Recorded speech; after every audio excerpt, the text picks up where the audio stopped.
Today I'd like to do another video as part of my ongoing Urban Bug Out Bag video series. In the previous video we covered the medical module from a design standpoint, and basically I'm designing my medical module to be a system of individual components for the different areas of medical needs. We're talking about things like a wound care component, a burns component, a fracture and sprains one, and they're organized similar to a file cabinet with individual folders inside of there.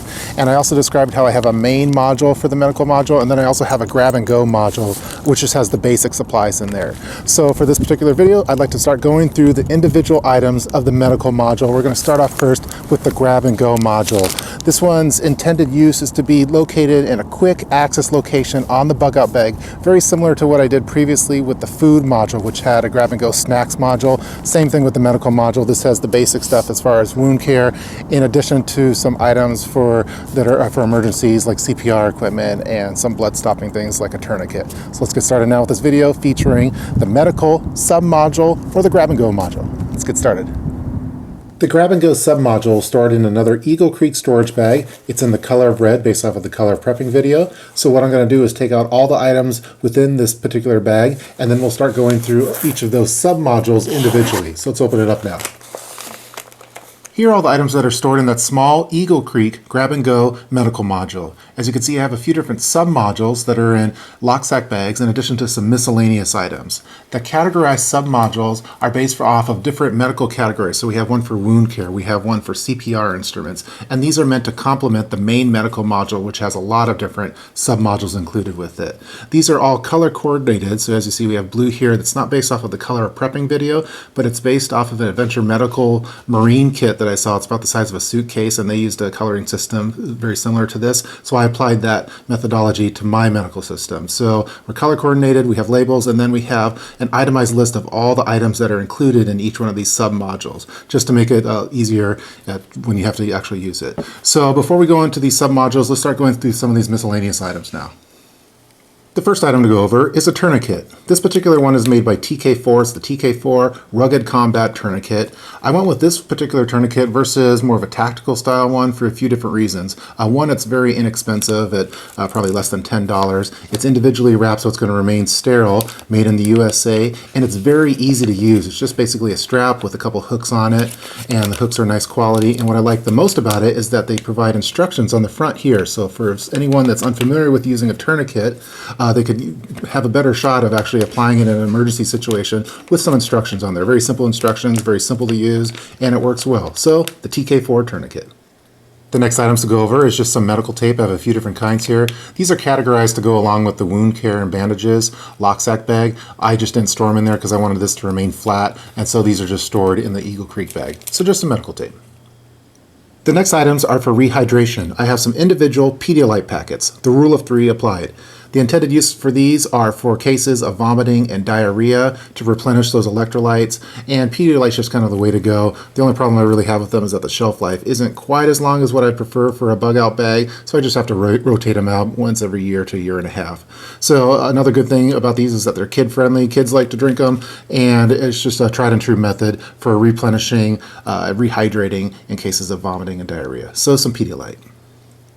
Now I'll start going through those small sub-modules. So again, these are all color-coded, and you have them individually labeled here on the inside so you know all the items that are stored in there rather than having to look and just kind of guess what's in there. They're all marked and color-coded based off of the category. So these are both stored in lock sack bags, which are very high-quality bags. So let's start off first with the CPR instrument. So what I'm going to do is just take everything out of here, and we'll start going through all the items one by one. Here are all the items in that small CPR sub-module. Now I take a CPR class through my work about once a year. I think they recommend doing it once a year to once every 18 months. And there's other ways that you could go about doing that, whether it be through a community center, through your fire department. Look it up online to see what's available in your local area. But for CPR, that's definitely something that you want to practice and become more and more familiar with through repetition. So it's going to start off first with just having a face shield, and this is going to prevent direct contact with the victim's mouth, nose, or face. For example, if it's someone maybe not a family member, a complete stranger, and you want to be careful on that. I like this particular brand because it's so thin and small, just kind of makes sense to include in various kits, and it has instructions here on the back as well. And so the next item to kind of go along with that, if you're not able to provide CPR through the mouth, is to have a nasopharyngeal airway tube. This one is the 28 28 gauge one, and it comes with a Sterilube, kind of a lubricant, a Surgilube, sorry, and that's to go through the nasal way, just in case the mouth where you weren't able to go through the mouth for CPR, you could go through this method, and this is something that we're training at work right now as well. So it comes with the lubrication, which I need to refill because I was practicing, but just a nasopharyngeal airway.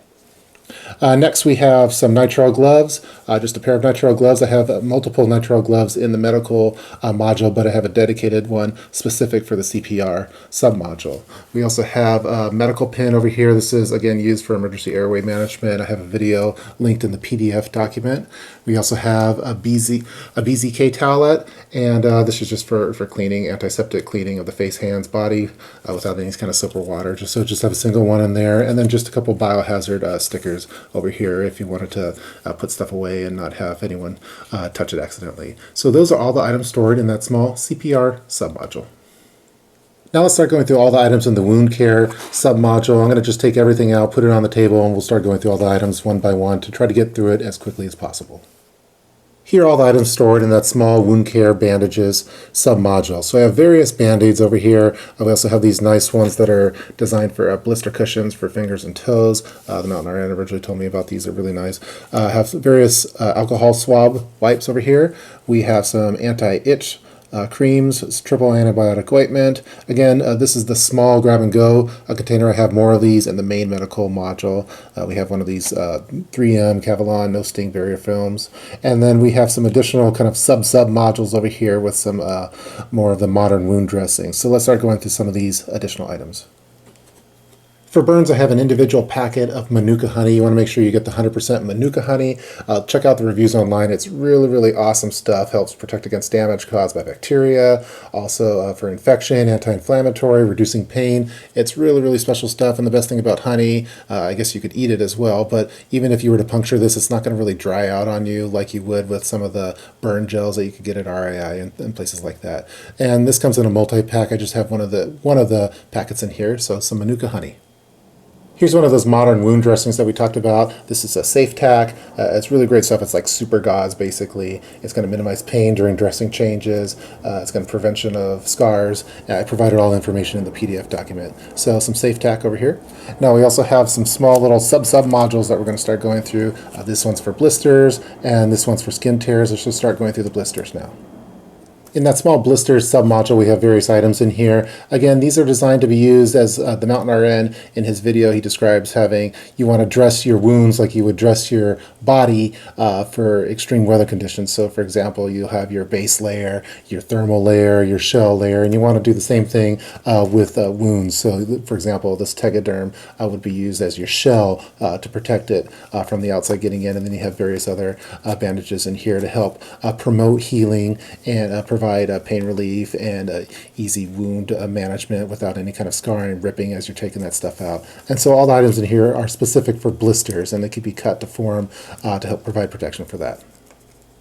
In that skin tears bag, we have items specific for that type of wound. So we have the 3M Cavalon for cleaning the wound, and then we have the Stera strips that you see over here for the skin closure itself. So again, we have a system specific for particular types of wounds, so you have all the stuff ready to go when needed. That concludes all of the items that I store in the small Eagle Creek grab-and-go medical module. Again, the main use for this particular kit is for smaller wounds, so we have the smaller wound care bandages. There's nothing too large in here, and this is meant to complement the items that are stored in that main medical module. In addition, we have some items for emergency situations, so we have a tourniquet to stop bleeding, and we have the CPR instruments, and you want to have access to those fairly quickly. So my plan for this particular kit is to store it in a quick access location on the bug-out backpack itself, so something like one of the front pockets, so it could quickly be grabbed in an emergency situation. And I'm going to have the main medical module stored in the main compartment of the backpack, and it'll be stored at the top, so it'll still be fairly quickly accessible. This one will probably be a little bit easier to grab quickly. And also it's small enough that it could fit in a smaller size backpack if I wanted to reduce the size of the bug-out backpack during a bug-out type scenario and I want to lighten the load, for example. And those are all the items that are included in the grab-and-go medical module. that's going to do it for this video featuring the medical grab-and-go submodule. I hope that you guys enjoyed watching it. As always, I've included a PDF document that you could download by clicking the link in the description box below. It has a very detailed list of everything that's included in this particular module. So make sure you check that out, and let's continue on now with the main medical module for my urban bug out bag. So please leave your comments below in the comments section regarding this particular video, and stay tuned for the next video featuring the main module. See you guys.